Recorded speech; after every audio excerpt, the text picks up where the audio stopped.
This will, if your comment lit on fire, then get out your fire extinguishers. I think it's bullshit.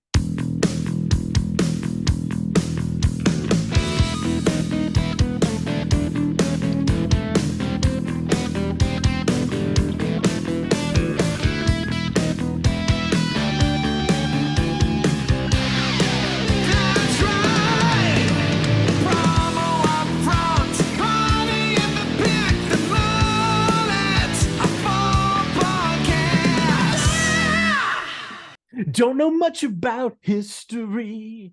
Don't know much biology. Don't know much about the science book. Don't know much about the French I took as I start with my good pal, Kirby Hasseman, episode number 163 of the Promo Upfront podcast. I've already mentioned my co-host name. My name is Bill Petrie. I'm usually here every week as well, but usually I give Kirby a nickname, and I want to call him today the ambassador of anonymous posting. Kirby, how the hell are you today? It's mid-August. How is life in Coshocton, Ohio treating you today? Things are good. Things are good. It's been, you and I have talked about the weather, and we won't spend a lot of time on this, but I actually did some research yesterday because I'm like, God, it feels like it's rained a lot this year. Like the amount in July and August, I think what I saw is that we've doubled the amount of normal rain. And that does affect how many times we get outside and the things we can plan and all that sort of thing, which, me, I like summer, so I want to be outside. So other than the fact that the weather is jacking with my happiness, I'm doing well. How about you? I'm good. The weather's jacked with my happiness too. I like to spend a lot of time outside. You know that. I don't care what the temperature is. And it has been a monsoon season here, but we got this little lovely snippet on Tuesday of why I love living in Middle Tennessee. The high was 76. Oh, nice. There was zero humidity in the air, and it was glorious. And so, it got me to thinking about the instability of the weather, right? It has been unstable.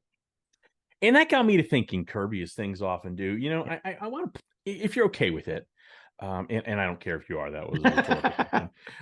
I'd like to pause the podcast and talk about something we don't talk about often enough in the promotional products industry, and that is stability. See, the instability of weather got me thinking about stability. Yeah. And with all the changes that seem to happen on a regular basis, it's just as important to talk about companies that are established, stable, and strong. That's why I'm so thrilled to talk about our friends at Shepenco today. For over 90 years and 4 generations of family ownership, Shepenco has genuinely cared about the success of their clients. And that, my friend, is the definition of stability, isn't it, Kirby? It really is. And I mean, I think that when you are trying to choose the folks you work with, the folks the suppliers you deal with, that level of stability is powerful, especially in uncertain times. Totally agree, Kirby. Another point, since they only sell promotional products through distributors, Shepenco is dedicated to doing more than delivering quality merchandise at a fair price. They go the extra mile to ensure every distributor product or project is a resounding success.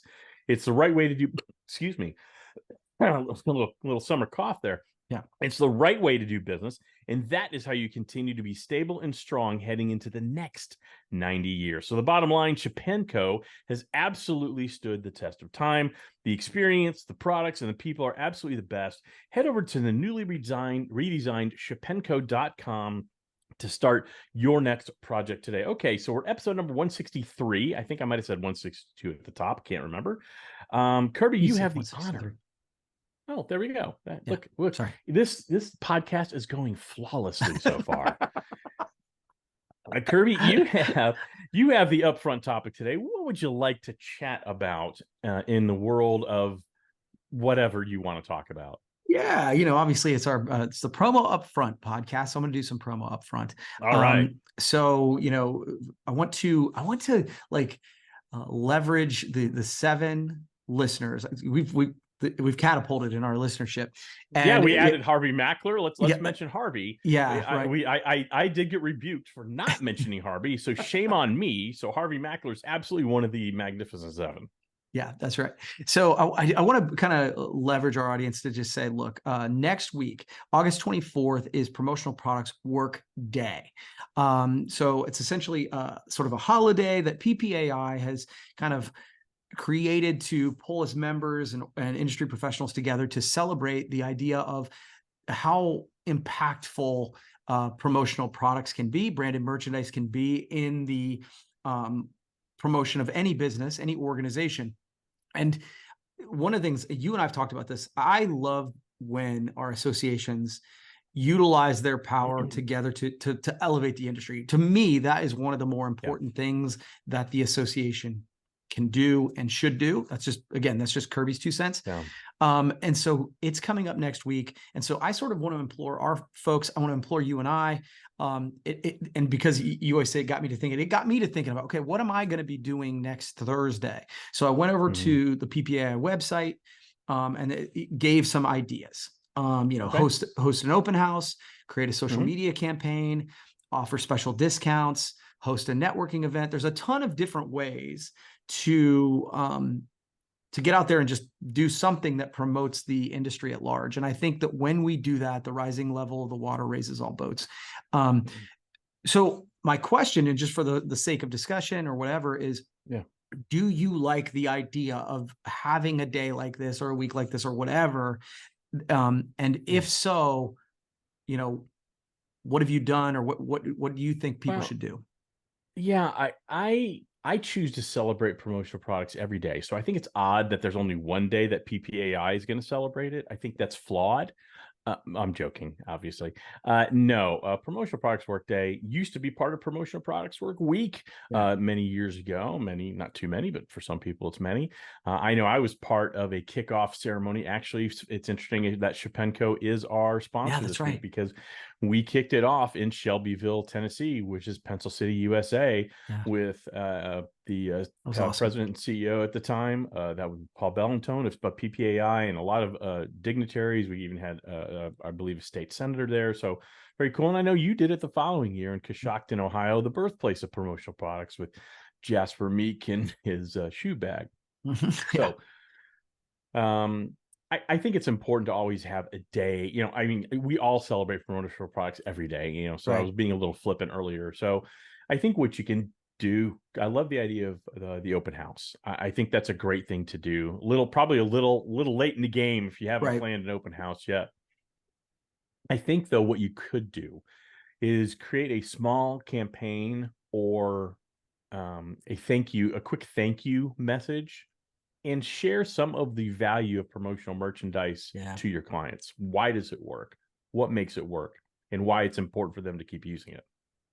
Yeah, so that was kind of where I landed, Bill, is I'm like, okay, I need to write a blog. I need to do some video shorts. I need to kind of spend some time on social media. I feel like if as an industry, we make a big deal of it as a collective group that's the nice thing about doing so. It's like the tip of the spear kind of concept, is that you can create a lot in a short period of time. If you spread it out, sometimes it's hard because it gets lost. But if in one day the collective gets out there and kind of shares case studies, there's actually the promotionalproductswork.com, I think, is the website. Yes. Yep. Promotionalproductswork.com. There's case studies out there.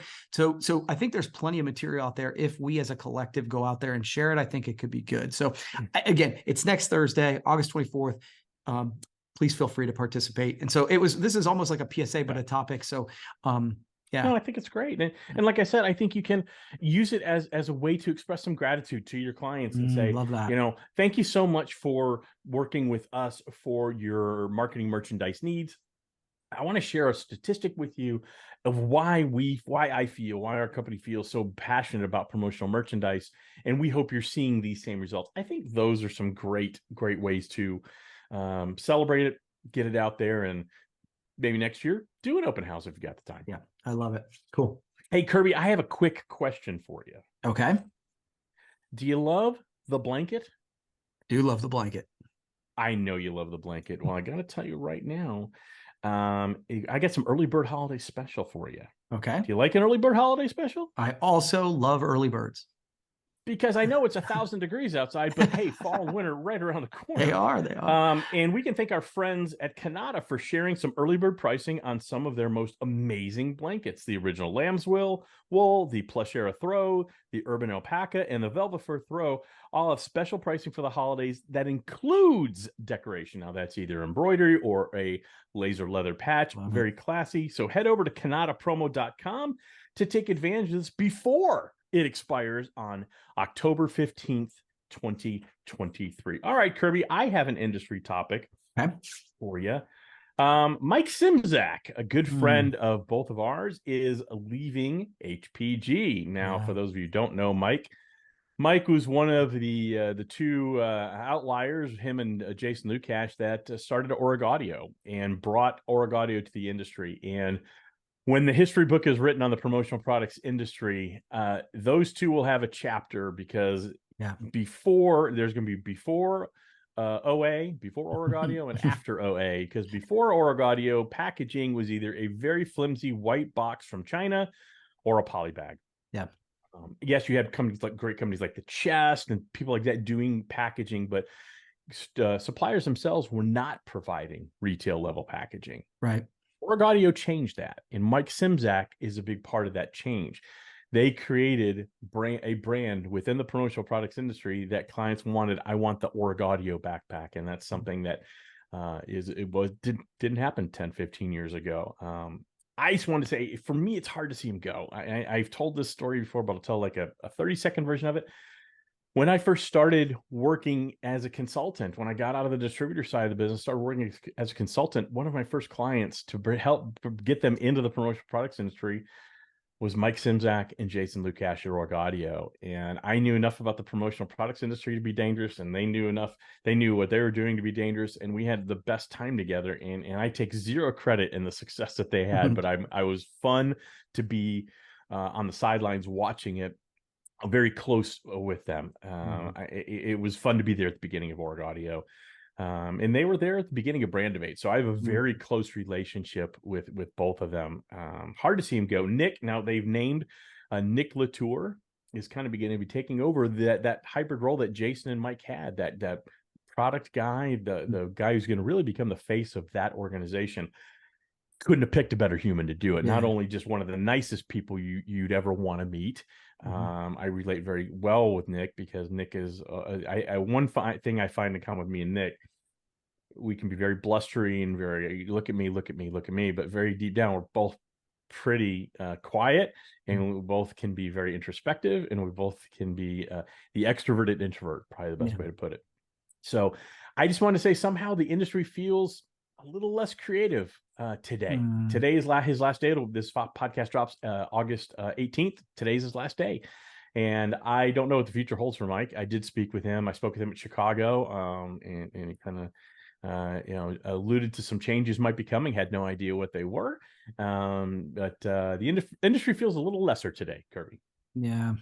I won't belabor, because I think you did a great job of talking about it. But, when you were saying he's one of the two, and I said, in my mind, my mind said Pied Pipers, because I felt like every time they did a product launch, you would go around their booth and expo, and literally people would just follow them around to see whatever they had come up with, because they were driving. We talked about innovation recently, and they were two people that drove innovation in a very real way. You mentioned the packaging, which I love, but honestly, the other piece is just the idea of, hey, we're just going to do a one-piece minimum.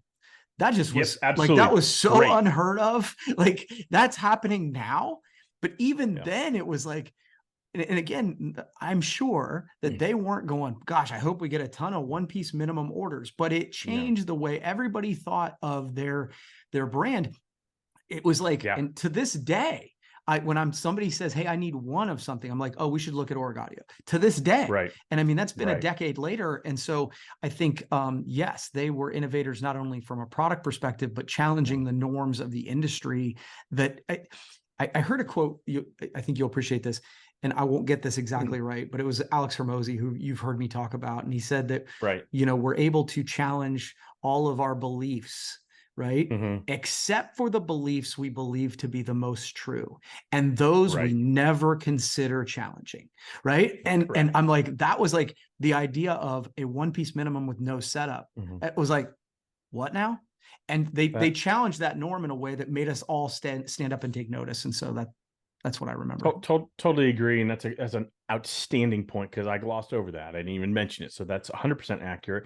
And companies had looked at that before. Companies had tried to build that before, but no one really was able to do it. They did it. And so To Mike Simzak, enjoy your retirement. I'm not sure it's really going to be a long retirement. I know you can be pretty restless, so I Congrats, do though. know I speak. Yeah, I do know I speak for Kirby here, and thank you for everything you've done for the industry. Thank you for everything you've done for us personally. Yeah. I know that they've helped you out many times, Kirby, and I certainly for me, thank you very much. And we will miss you, but we will see you down the transom. All right, Kirby, what kind of topic do you have now?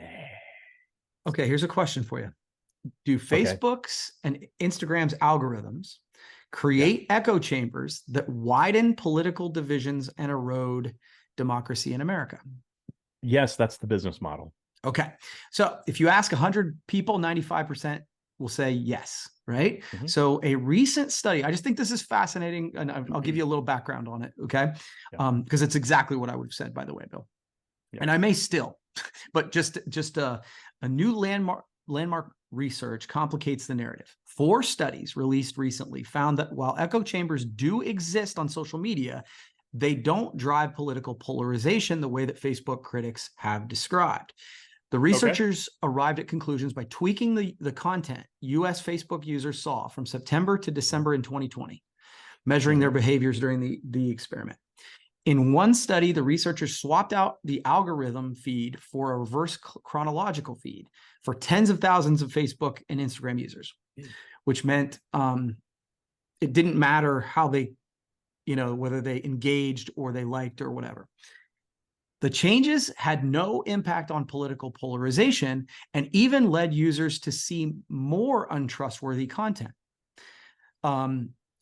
And of course, the other side effect is it made people spend less time on the platform.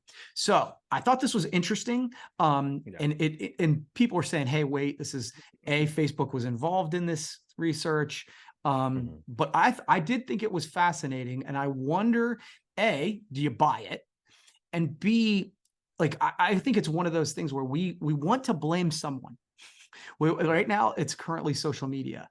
Do you buy the fact that these aren't creating more political polarization, or do you disagree, I guess?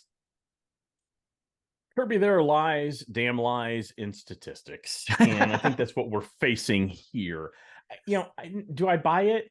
Sure, part of it. But I mean, you can manipulate numbers and any study to back your preferred opinion. So, do I think intentionally Facebook algorithms amplify divisiveness? I don't think originally, no. I think it was kind of a byproduct of whoa, things are off the charts because we have a very divisive political candidate here, and it's a very strong there's no gray area here. It's either one side or the other. And I think that was good for the platform. Remember, none of us pay for Facebook unless we're doing a sponsored ad. So as you would say, I would say, a lot of us would say, and very accurately, if you're not paying for it, you're the product. So I know I don't buy it, to be honest with you. If there was any sort of altruism in their business model where we're just going to charge people for sponsoring or charge people a monthly fee, they would have a chronological scroll except for promoted ads. And that's it. You wouldn't have to mess with it all the time. Yeah. Chronological order. I follow my friends. I can choose what I see when that's the other illusion. I get so tired of hearing people say, hey, you can filter what you want to see on Facebook and not. No, you can't. Not unless you spend 4 hours a day doing it, because the algorithm is always shifting. So no, I think part of the business model is fractionalization. And by that, I mean, it's good for people to argue. Now, is it any worse than it was 150 years ago without social media? Probably not, but it's more amplified and we all have access to it, whereas we didn't before. You look at muckraking or yellow journalism in the 1800s, whatever you want to call it. I always like the term muckraking. But if you look at the muckraking newspapers of the 1800s, they were horrible in terms of how they spoke about political candidates. And they absolutely did the same thing that we see happening in social media now. That fractionalization. You're either on one side or another. And what they try to do is most people live in the gray, right? There's some good here, but there's some bad. And, everything's a little, everything's a little round ball. We don't know exactly. There's not one right, one wrong. they love to put everybody on one side and everybody else on the other side and say, go ahead and fight it out. It's been that way for 150 years. I do believe that Facebook, Meta, Instagram, since it's Instagram, so it is Meta. I do believe that they're doing that, but more so on Facebook than Instagram. I'll stop talking now. No, it's good. I appreciate your perspective. And again, I'm just dropping this on you. So I appreciate your thoughtfulness. I honestly go back and forth on this because I do think sometimes we want to blame a platform for our own behaviors, right? Oh, no. It amplifies their own behavior. Yeah. We're at fault. All of us are at fault. I should Yeah. have said that. All of us are at fault. Look in the mirror. Yeah. But they amplify it. So it's easy to say, well, it's the evil Zuckerberg. Yeah. So but I think that they've done enough studies on the other side that say, look, if you put a fake account and have it like certain things, the algorithm will again, because the whole idea is to keep them on the platform, right? So they're going to show them things that they engage with and that they like, that it keeps them on the platform. And I think with many people, it's very easy to get sucked down a rabbit hole and do into that echo chamber. That being said, I do think, that echo chamber is happening on Fox News, on MSNBC, like again, so it can't just be Facebook if it's happening on mainstream media too. So I kind of go both sides on this one. What I guess what I'm saying, and maybe a better way to say it for me, Kirby, is social media has amplified the worst in all of us. Yeah. We get to hide behind a screen, and we'll talk about that in a second, and say whatever we want without fear of someone punching us in the mouth. And that's not good. Yeah. Why didn't I call, Brendan McClanahan, who lived across the street from me, an asshole when I was in 5th grade? Because I thought he'd kick my ass. Yeah. Now I can do that I can do that through Facebook and not have any fear of repercussions. It's good that I didn't call him that name, right? That's good. Self-preservation, because he would have beat me to a pulp, but also it's a good check to say that's not appropriate. That's not right to do that. Yeah. And so again, the fault is us, but we have allowed there are good, everything's gray. Good parts of social media, bad parts of social media. The bad part of social media, it has really amplified the worst in all of us. Just because we have access to share our opinions doesn't mean every opinion needs to be shared. Yeah. Fair. Cool. I just thought it was interesting. Good topic. Yeah. No, I like that. All right, Kirby. So speaking of the Facebook, lately, my favorite page, as you know, the Promotional Products Professionals page. Yes. So a few days ago, someone posted anonymously in the Promotional Products Facebook group page about, quote, rude, condescending, and arrogant people throwing shade to others who pose questions in the group. Now, for those of you who aren't familiar, it's a large group. I think about 13 or 14,000 members at this point. Very large, probably easily the largest probably social group in the industry. And there are some people who go there, hey, can I find this pen? And it does get tedious because they're not using the search function and so on and so forth. But there's also new people there who have no clue what they're doing. And that's their office. So they can't walk down the hall and ask Kirby or me or whatever. So they use that. And there are some people who at times are pretty crappy about that. Yeah. For sure. So I don't disagree. Unnecessarily, by the way. Unnecessarily. Absolutely. So I actually agree with the message that the person was posting anonymously. I don't agree that they posted anonymously. Sure. And I said so. And then I got rebuked because now I'm not sure, because I said, have a little grace for people sometimes. And so I got that shoved back in my face. And then it just spiraled downhill to the point where I stopped responding because I got told that, maybe they were posting anonymously because they've been beaten up so many times and verbally and abused. And okay, that's fine. But my point was, I want your opinion on this. I believe when you post, whether it's positive, and this was I didn't have any issue with what was posted, to be very clear. So it was more positive, or whatever you post, you need to stand behind it. I have a real issue posting anonymously. To me, that's just like, throwing gasoline rain on a house, lighting a match and walking away and acting surprised that it caught on fire. Mm-hmm. And so I have a real issue with that. And I wanted to get your opinion on just the overall topic of posting anonymously. I don't even know if you saw this in the Facebook group. Yeah, I think, and this will, if your comment lit on fire, then get out your fire extinguishers. I think it's bullshit.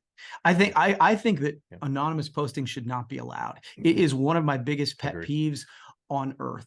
If you have something to say it. It goes back to your comment about being in 5th grade. Like, if stand by what you have to say. If you don't stand for something, you'll fall for anything. And it drives me crazy that we allow anonymous reviews who've never done business with me, anonymous comments where they can say all kinds of things. Like, I'd actually like to address, if I'm a jerk, if I'm being something, tell me. I'd like to deal with it. But the idea that we can go on and make comments anonymously is, and can I just say, anybody who's like, oh, but maybe they've been this and maybe they've been that, life's a bitch. Life's a bitch. So I'm sorry. Like, stop making excuses for the idea that, okay, maybe they've been abused, so I'm going to abuse people anonymously, and then that's okay. Horse shit. Like, if you have something to say it and be an adult. Like, life is hard. Sorry. That drives me crazy. No, totally agree, because I like I said, I got shamed for you don't know this person's life. You don't know what they've been through. How could we? I said in a response, how could we? No, exactly. It's what I said. I did say this in response. I said, I don't purport to know anybody's life. Everybody's life is hard, whether it's family or kids or health or finances or whatever. Life's hard for everybody, but I don't purport to know anybody's life any more than anybody knows mine. I mean, there are a lot of people that know that I almost lost my wife to a sudden cardiac arrest 7 years ago, but there's also a lot of people that don't. I don't wave that banner. So you don't know what I've been through. You don't know what I'm going through right now with, maybe I've got challenges with home appliances, which is frustrating, or maybe I've got challenges with my kids that's scaring me, or maybe I've got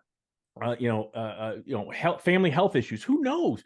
I have never purported to know that, and to bring that in the conversation for somebody defending Mrs. or Mr. Anonymous pissed me off to no end. And so I agree with you. So I'm going to say, Kirby, you can support me if you want. Hey, moderators, administrators of promotional products professionals, turn off anonymous posting, please. We're all adults. For the most part, that group runs very well because of you. You guys do a great job moderating that and making sure that people stay on the straight and narrow. But I think allowing people to post anonymously is a real issue, and I would absolutely advise against it. And by the way, again, go ahead. Yeah. I think that the overall message of what they said, I'm on board with. We do need to be kinder. We do 100%. Need to be nicer. And you know what? If somebody asks specifically for this pen, right, and you don't know where it is, and you're like, hey, they need to go look at a search engine, don't respond. Like, that's also an option. It's Pentel, by the way. But the idea that the folks that this particular person needed to speak out against, it's fascinating to me, Bill. I've actually seen a shift, okay, where snarky folks are starting to be called out by name on social media because they're doing this to an extent, but it's been done by people who say, no, this isn't true. And I'm not a fan of the anonymous. Well, and the real issue with the post was, no. The real issue I had with the post was the ending statement of, if you think I'm talking about you, I probably am. That's, you're just asking for a fight. And now you're asking for a fight, but no one knows who to argue with. And I'm not big on arguing on social media, but again, you're going to say something like that, stand up and be counted. Yeah. And my point was, when you post anonymously, your argument, whether I agree with it, in this case I do, or not, your argument is neutered. I'm sorry. It has so little validity at that point, because I don't know who you are. Yeah. It reminds me of you're not a real person because you're anonymous posting. Yeah, it reminds me of the dumbest song I've ever heard in my life. You're So Vain. So, yeah. Well, it's a which is old person reference, but You're So Vain. You yeah, probably think this song is about you. And like, even as a yeah. kid, I was just like, the song makes no sense. Yeah. So for all you people under the age of 90, that song is by Carly Simon, and she was singing about Mick Jagger from the Rolling Stones. But that's beside the point. I guess our bottom line is that type of behavior, that anonymous posting, leads to such instability in the promotional products professionals group. And that's why I'm so happy that we get to talk about Shepenko, because they represent, they embody, they are the definition of stability. Been around for 90 years, 4 generations, family ownership, and they're poised for another 90 and another 4 generations. There are no better people to work with. They absolutely know their products inside and out, and they will work with you to create cost-effective, really creative promotional products that's going to get you and your client noticed. So you want to learn more, head over to the newly redesigned shepenko.com. You won't be sorry you did. And when you call them, don't be anonymous.